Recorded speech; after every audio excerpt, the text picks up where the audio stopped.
When peace like a river attendeth my way, when sorrows like sea billows roll, whatever my life thou hast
Keep my eyes above the waves. When oceans rise, my soul will rest in your embrace. I am yours, you are mine.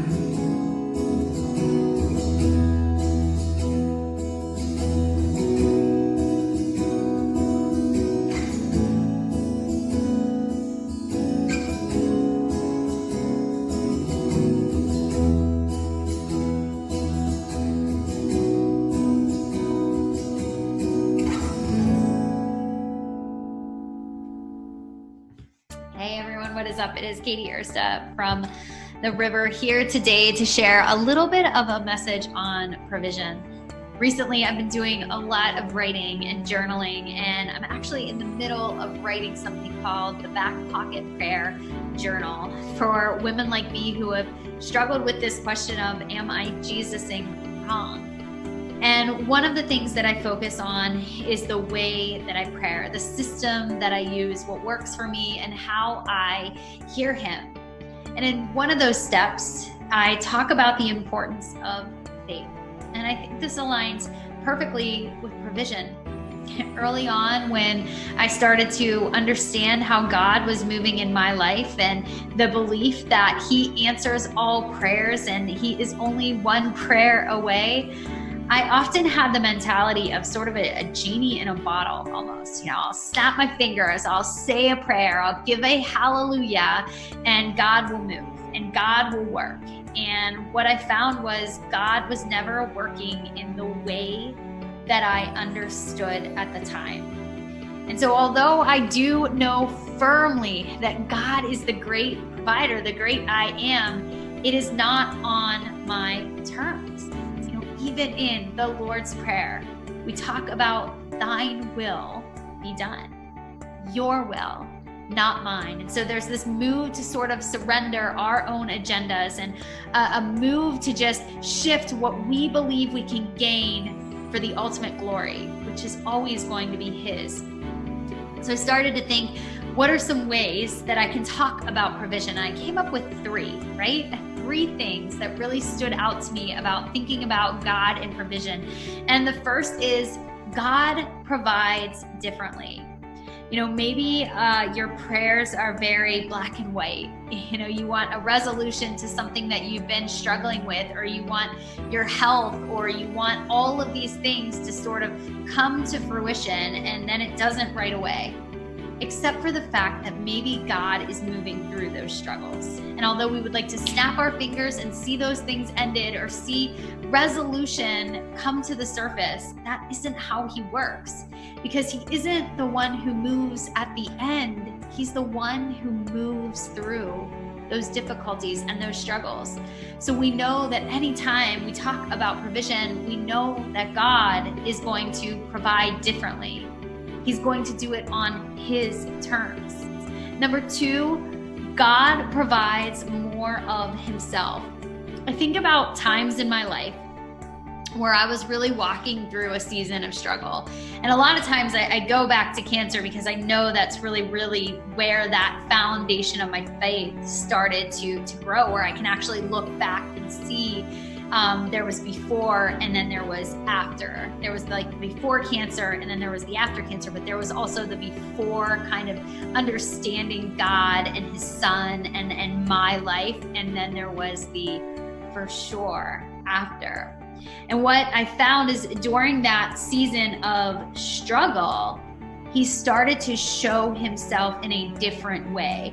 So it wasn't just that I knew him to be my father. It was like I knew him to be my father with me, always moving as the Holy Spirit does throughout. And so God provides that understanding of his presence in us, especially through seasons of the storm.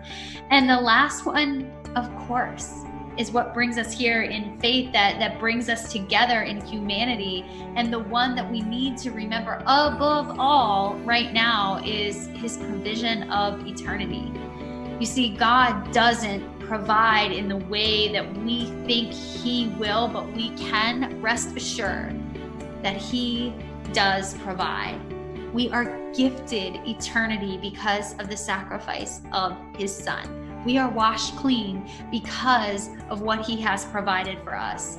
So when you're struggling with that word provision, or you're thinking, I just don't know how to get through today, or I don't feel, or I don't know if he is going to provide for me, let's rest assured that it's already been provided. Everything we need here on earth and our guarantee of eternity forever has already been won.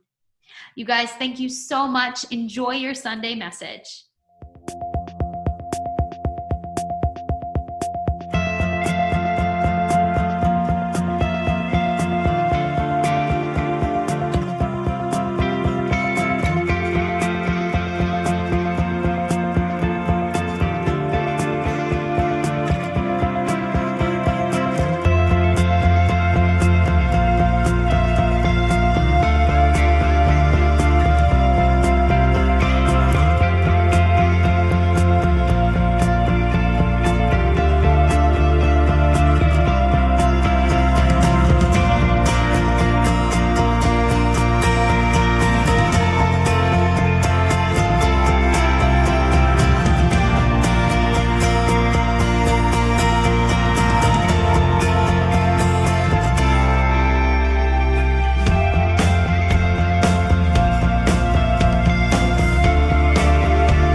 Hey River Church, how you doing? Pastor Mark here. Good to see you. Thanks for being with me here, and thanks for joining us in our online version of the River Franklin Park. Hey, I want to remind you that if you want to just do something more than the online service, we also have our parking lot service. Here's our parking lot. Check that out. So if you've never been to the River Franklin Park, or you just like to come to the River Franklin Park and check us out, we are outside in our parking lot and also in the grassy area back there. You can put out a lawn chair, you can hang out, have a great time, or you can stay in your car right here in the parking lot, or you can sit next to your car, whatever you want to do, socially distant, spiritually awesome. That's at 11 a.m. on Sundays. Hope to see you come out for that. Hey, if you're with us for the first time and you're new, how about this? Would you text first time, the word first time, to the numbers below me on the screen right now? Text first time. Let us know that you're here for the first time. We'd love to send you one of our great Love God, Love Others, Love Pittsburgh t-shirts. So I hope you're doing well out there. Also, some of you have been asking me, what are we doing going forward? For right now, I can just promise you that in the month of June, we will be in this format online and in the parking lot. And just keep updated for any updates on our social media sites, on during the services. Just stay up to date. You'll see all that information on the screen. We're gonna move on to our week 3 of our series called Jesus Now, and so enjoy, sit back, and thanks for being with us again. Take care. Bye.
Well, good morning, River Church. Pastor Mark with you, coming at you live from my house in Coraopolis. I'm here in the backyard, just getting ready to share the message with you today, and excited about sharing this message with you. Very excited. I mean, it's hard. It really is. Let me tell you this. It's really hard to preach to a camera, but I'm really excited about this message. Very, very excited. But let me start with a question. All right. So here's the question. Have you ever walked into the middle of a conversation? Have you ever walked into the middle of a conversation and the things you are hearing are like shocking to you? They're like shocking, or you just don't understand even what people are talking about, and you have to stop everyone and you have to say, hey, did I miss something? Did I miss something here? Because I don't quite know what you all are talking about, or if this is so shocking what you're talking about. And then they tell you what it is, and then you're like, oh, okay, now I get it. Well, in John chapter 6, verse 35, Jesus says these words. He says these very shocking words. He says, I am the bread of life. Jesus says, I am the bread of life. Now, what preceded that, and probably what you need to know in the context and to catch up on the conversation, is what was happening. And what preceded that was pretty historic. I mean, Jesus had just fed 5,000 people. Maybe, 5,000 men, actually. There could be a lot more people there between women and children. But he fed at least 5,000 people. You know how this went. Like, Jesus took the little boys 4x4, 4 for $4 from Wendy's, and he fed everybody with it. He fed an entire crowd off of, he turned a bag lunch into a buffet, right? We know this story. Maybe you've heard this story, how Jesus did all this. So this precedes the words where he says, I am the bread of life. So now you're caught up, all right? You're caught up. And we are in week 3 of our series called Jesus Now. So I'm catching you up even more. And what we mean by Jesus now is the same Jesus that was working back then is the same Jesus now. The same God who was working then is the same God that's working now. And the way that God treated people back then is the same way that he will treat you now. See, the God of the past is the God of your present, and he is also waiting for you in the future. And so Jesus now. And we're continuing this week in our journey here at the River Church of just getting to know Jesus better, of getting to know God now. And we're on that journey together. And in this passage, Jesus feeds the 5,000, as we just talked about it. And what happens when he feeds those 5,000 is the people immediately see this incredible miracle, and they want to make him king. They want him to be the Messiah. They want him to kick out the Romans and their oppressors, and they want him to be their king. They want to make him king by force. And it says that he slips away because that's not what he came for. That's not his message. Jesus had an incredible message, and there were people that were trying to hijack it into something else. That never happens these days, does it? Wow, could it be more relevant? So we, in this passage, or they wanted a king in their image. They wanted a king in their image. They wanted the politician, not the prophet. The other day I was watching the movie Gladiator, one of my all-time favorite movies. And as I was watching the movie Gladiator, I noticed something that I hadn't noticed for the first time. By the way, Gladiator is one of those movies that, like Shawshank Redemption, if it's on, it doesn't matter where it is, I get caught in it and I watch it even if I've seen it a million times. And you remember the Roman emperor in there, Commodus, he's this evil emperor, and he's against Maximus. But I noticed something very interesting. That Commodus in that movie, he wants the people to think that he is their provider. And so what does he do? He gives the people what they want, or what at least he thinks they will want. And that is games, gladiator games, entertainment, diversion, games, the entertainment, the sport. And then he gives them bread. There's actually a scene in the movie where they wheel out into the Colosseum and they just start throwing bread into the crowd. And Commodus is going to be their provider, where he's going to give them bread and he's going to give them games. So we pick up in John chapter 6.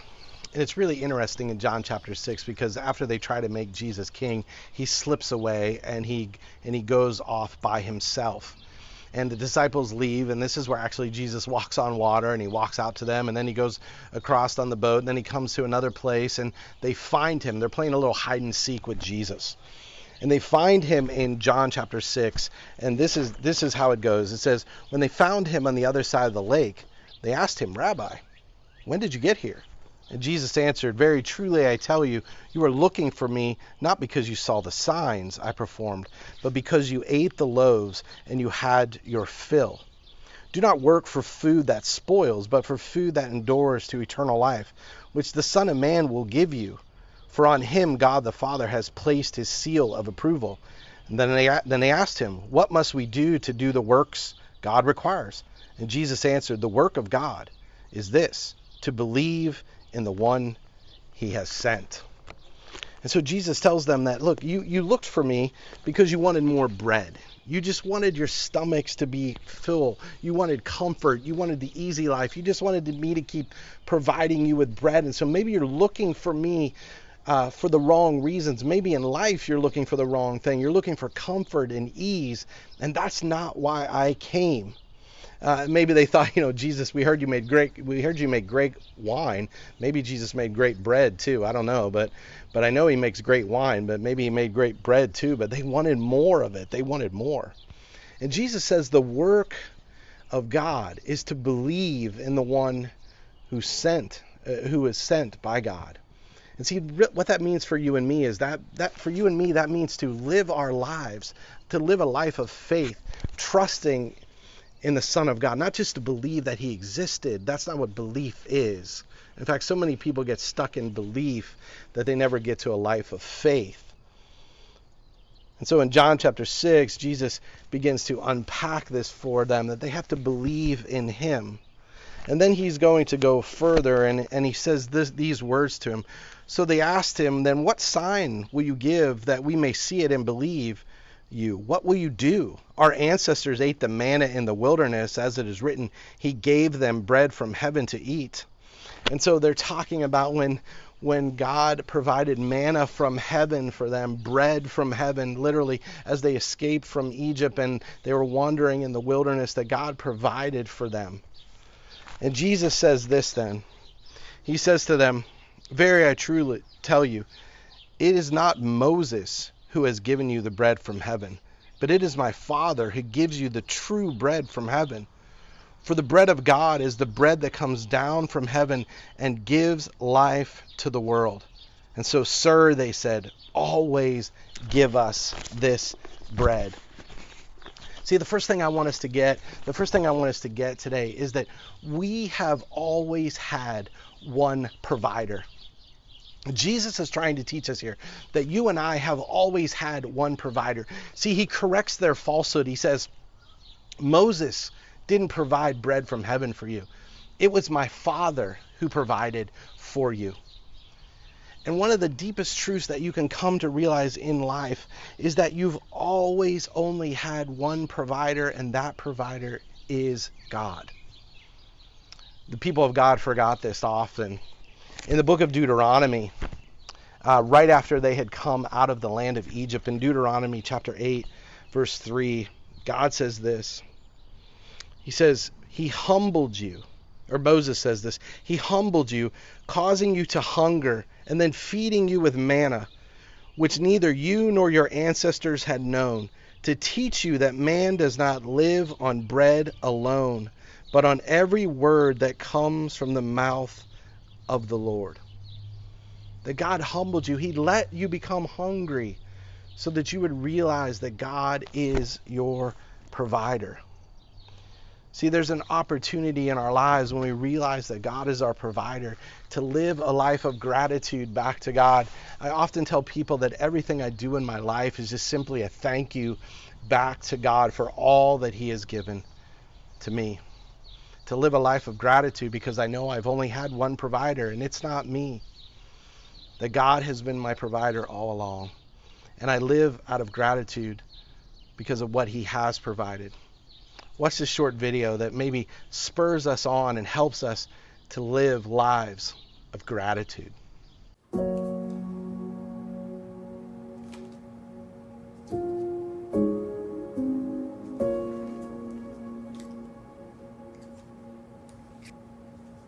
I just wanted to stop everything and take the time today to let you know how very thankful I am that you've been there for me.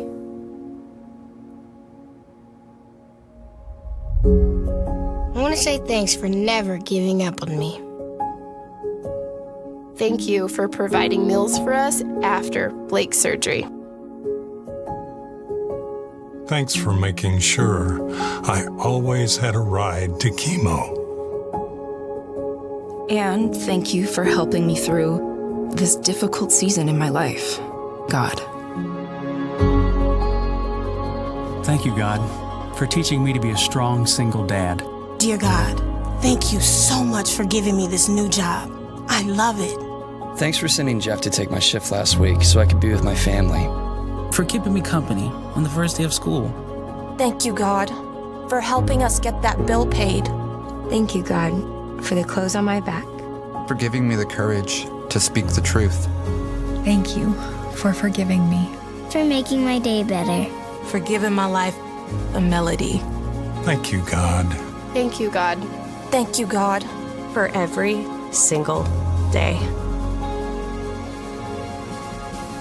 And one final thing, God.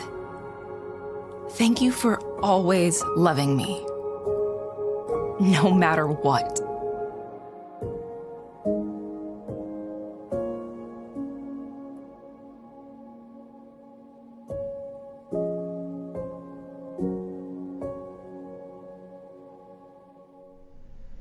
That video invites us into a life of gratefulness because we realize that we have one provider, and it isn't us.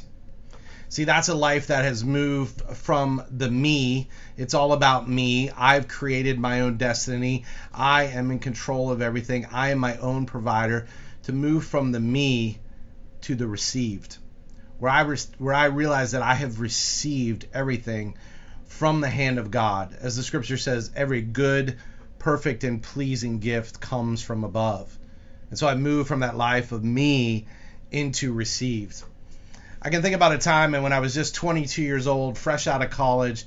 I was at my first job, and I was a youth minister in Lancaster, Ohio, and I got to go to San Diego, California. I had never been to the West Coast, and I was going for a youth pastor convention, kind of the primo one in the entire country. And I got to go there, and I stayed in probably the swankiest hotel I had ever stayed in at that point in my life. And this is the year 1991, fall of 1991. One of the nights during that convention, I got to go down and cross the border with some friends and go into Tijuana, Mexico. Now, everybody had told me, hey, pick up some stuff when you're in Tijuana, buy some things, pick up some trinkets, and barter with the people that you meet there, and so and the people that are selling things. And so on my way back out, when we had gotten some tacos and stuff, and we were on our way back to cross the border, and we were walking almost to the border crossing, and there were a bunch of vendors sitting there, and there was a woman who had laid out a mat and was sitting on this dirty side of the street with her little daughter, who couldn't have been more than 1 or 2 years old, 2 years old probably. And this little girl was in dirty with her mother, sitting by the side of the street, and she had laid out all these bracelets and different things that she was selling. And as I knelt down, I started to find some bracelets that I like, and I picked up this one, and I was like, how much? And she was like, $1. And my response back to her was 50 cents. 50 cents. And she was like, no, $1. And I was like, no, 50 cents. 50 cents for this bracelet. And she was like, no, $1. And then she finally said, well, 75 cents. And I said, no, 50 cents. And this little girl who was sitting next, or was right next to her, and I was down on her level, was just staring at me the whole time. And I can remember it as clear as day, like it happened yesterday. And it was almost like God spoke to me in that moment. He said to me this. He said, Mark, you are bartering with a woman who slept on the street last night with her 2-year-old daughter, and you are arguing with her over 25 cents. It was almost like I heard it as clear as day. And in that moment, I realized that, you know what? I was holding on to everything I had because I thought I was the provider. I was the one who made this money. It's mine. Everything is mine. And so for me to give you a little bit of that money, that it was mine, that I deserved it. Because that's when you think that you're your provider. But when you realize that God has provided everything for you and will continue to provide for you, then you learn to live generously. And I literally started, I think I had $20 in my pocket. I literally just started taking out money and giving it to her, like, here, take this, and, you know, can I have a couple of these? And I took a couple, and I remember walking back across the border. And as I walked back across the border, that little girl watched me walk all the way across the border. And I kept turning around, looking at her. And to this day, I really believe I met Jesus on the street that day in that little girl. I believe that in her, in the least of these, that God was reminding me that God, Mark, I'll provide for you. It's not all about you. It's not all about what you can get or keep, because I'm your provider. And when I'm your provider and you realize I provided everything for you, then you can be generous and give towards others. Well, let's continue. In John chapter 6, verse 33, this is how it goes. It says, "For the bread of God is the bread that comes down from heaven and gives life to the world." And they replied like this. They said, "Sir," they said, "always give us this bread." They want it again. They want the bread. They want it. Always give it to us, right? We're always wanting more. Give it to us. And then Jesus declared, and this is our theme verse for the day, right? "I am the bread of life. Whoever comes to me will never go hungry, and whoever believes in me will never be thirsty." So bottom line things, hunger and thirst. Whoever comes to me will never be hungry. Whoever comes to me will never be thirsty.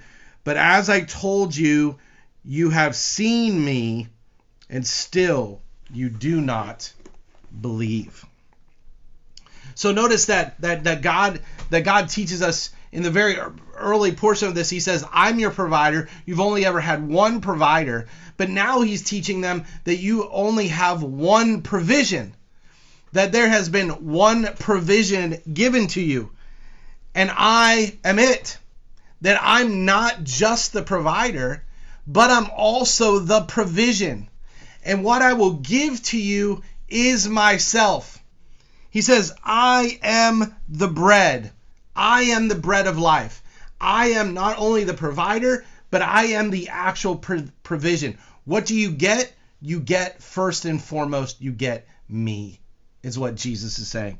I'm the one that will bring you life. You know, you go to the bakery and there is all kinds of different breads. I mean, you can pick out so many different breads, pick your flavor, whatever will satisfy you. And that's the same thing we try to do in life, right? There's all these different breads that we think will bring us life. Whether it's money, or whether it's success, or whether it's busyness, or whether it's sports, or whether it's entertainment, or whether it's sex, or whatever you think that bread is, it will bring you satisfaction. Jesus said, there's only one bread. There's only one bread that will satisfy your hunger. One bread will satisfy all your hunger. And maybe we realize that. But I think what we do a lot of times is we're like, okay, God, yeah, you're the bread of life. Thank you for this bread. But, I want the ice cream truck too. I mean, bread's just kind of, bread's bread, right? Like it's basic. Give me the ice cream too. Give me the ice cream truck. Give me more, they said. Give me more of this bread. Give me more. And maybe we think that God alone won't satisfy us. But Jesus says, I'm not only the provider, I'm the provision. You have one provider. You have one provision. You know, in our culture, we have a lot of hungry people. We have a lot of hungry people. In fact, I would say we have a lot of hangry people. We have a lot of hungry people, and because of that hunger in their souls, they're angry.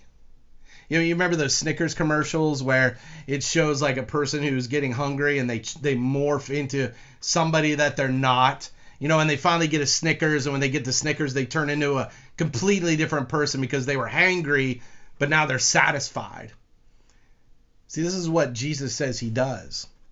He provides, he's our provider, and he provides us with himself, which satisfies our very souls. And we don't have to be hangry anymore. Did you know that in the last 2 years, for the first time in like 100 years, the life expectancy rate in the United States has dropped 2 years in a row? And they will tell you that the reason that the life expectancy has dropped in the United States is for two major reasons: heroin deaths and suicide. Heroin and suicide. Deaths of despair, they call them. See, we have a crisis of meaning in our culture. We have a bunch of hangry people, a bunch of hungry souls looking for meaning, who have tried to find it in everything else by as many different breads that they can, and look for it everywhere. And Jesus says, I am the bread of life. I'm the bread of life. Yes, I am the provider, the one who provides, but myself, I am the very provision. That you have one provider and you have one provision, but you're also called to have one passion. Have one passion. You know, I love bread. I love bread. I've said I'm a breadaholic. I love bread that much. And I can remember the first time I tried Hawaiian sweetbread. I actually tried it for communion. I had never had it before, and I sat down with my staff that I worked for in Florida, and we sat down to have communion, and we had Hawaiian sweetbread. And I can remember taking the bread and eating it and being like, whoa. I mean, it was amazing. It tasted so good. And I've always been a breadaholic. That just kind of took me another step into it. And no matter how amazing, though, bread is, no matter how amazing it is, it has to be eaten. It doesn't matter how well it was baked. It doesn't matter how great a quality it is. It doesn't matter how great the taste is. Unless it's eaten, it doesn't matter at all. If you don't eat the bread, then it goes to waste. Then it goes to waste. Now, the words that Jesus is about to speak here in John chapter 6, verse 49 through 60 are hard words. They're hard words. After he gets done saying, I am the bread of life, and your ancestors ate the manna in the wilderness, yet they died. But here is the bread that comes down from heaven, which anyone may eat and not die. Did you notice that? He said there, they may eat it and not die. It's their choice. They can partake. They can take of that bread, which is me, and they won't die if they do. And he says, I am the living bread that came down from heaven. Whoever eats this bread will live forever. This bread is my flesh, which I will give for the life of the world. Now, this is where it gets tricky. He says, this is my flesh given for the life of the world. Then the Jews began to argue sharply among themselves, how can this man give us his flesh to eat? And Jesus said to them, very truly I tell you, unless you eat the flesh of the Son of Man and drink his blood, you have no life in me. Now, I told you this is uncomfortable. It was incredibly uncomfortable for them. How can you talk about us eating your flesh and drinking your blood? And he says, whoever eats my flesh and drinks my blood has eternal life, and I will raise them up at the last day. For my flesh is real food, and my blood is real drink. Whoever eats my flesh and drinks my blood remains in me, and I in them. Just as the living Father sent me, and I live because of the Father, so the one who feeds on me will live because of me. This is the bread that came down from heaven. Your ancestors ate manna and died, but whoever feeds on this bread will live forever. He said this while teaching in the synagogue in Capernaum. Jesus is teaching them, and he's teaching us that we need to have a passion for him, that we must consume him, that we must consume him, that he must become a part of us, that we have to have a passion for him. See, and Jesus was teaching us that when we consume him, that he will consume us. Then when our passion, our desire is for him, and we consume all there is of God. I know the words that he uses there are uncomfortable, but when we consume all of him, he will consume all of us. That when we eat and partake of real bread, it becomes part of us. When we partake of the Son of God, when we have an encounter, a life-changing encounter with the Son of God, his Spirit comes and lives in us, and he becomes a part of us.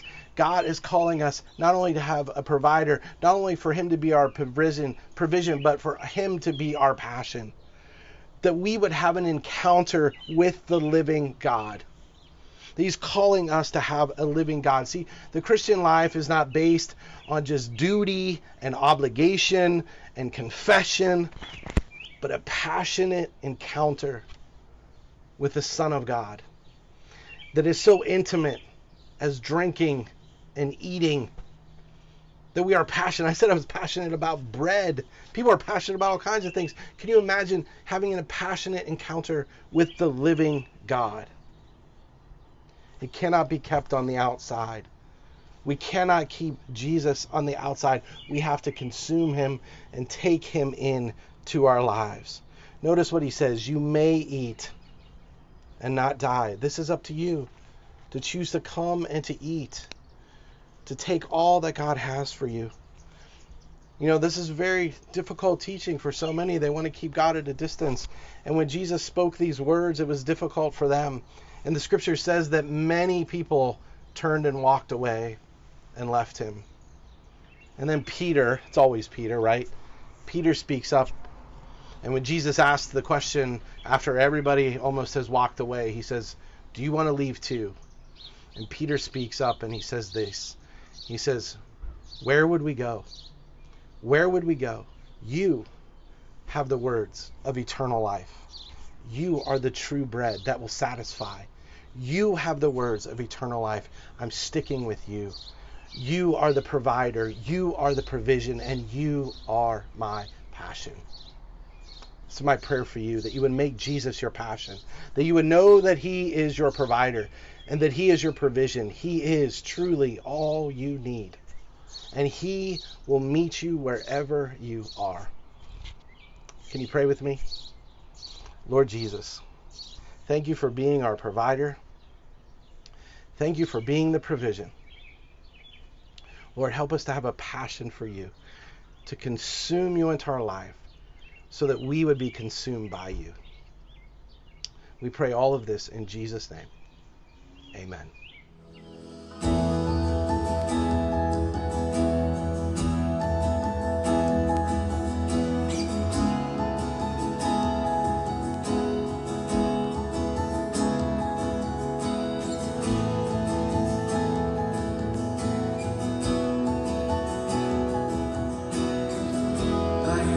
Is built on nothing less than Jesus' blood and righteousness. I dare not trust the sweetest phrase, but wholly trust in Jesus' name. Sing that again, my hope. My hope is built on nothing less than Jesus' blood and righteousness. I dare not trust the sweetest phrase, but wholly trust in Jesus' name. Christ alone, Christ alone, cornerstone,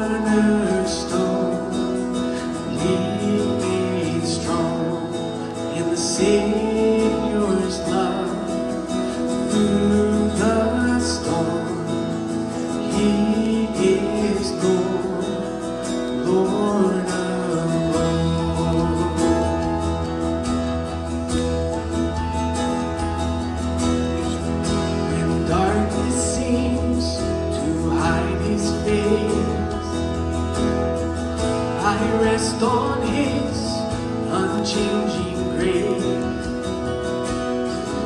In every high and stormy gale, my anchor holds within the veil.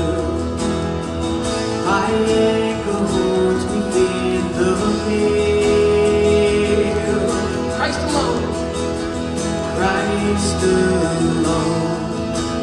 Cornerstone. Weak made strong in the Savior's love. Through the storm, He is Lord, Lord alone.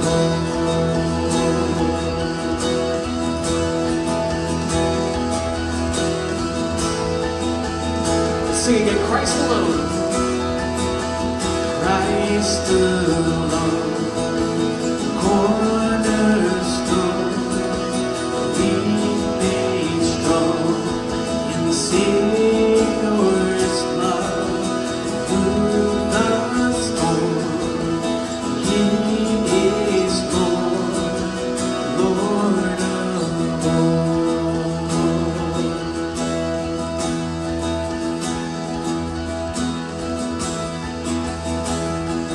He shall come. When He shall come with trumpet sound, oh, may I then in Him be found, dressed in His righteousness alone,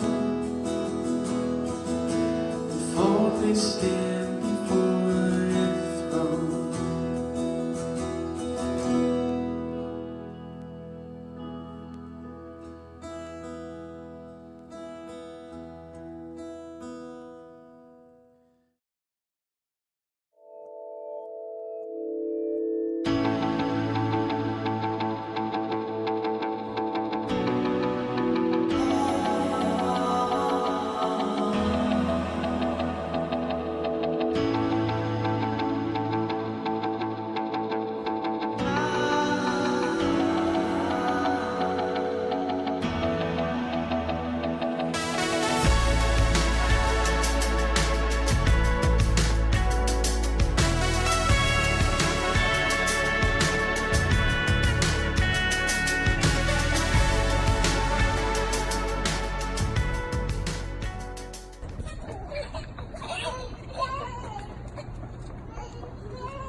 My friend, you are just adorable.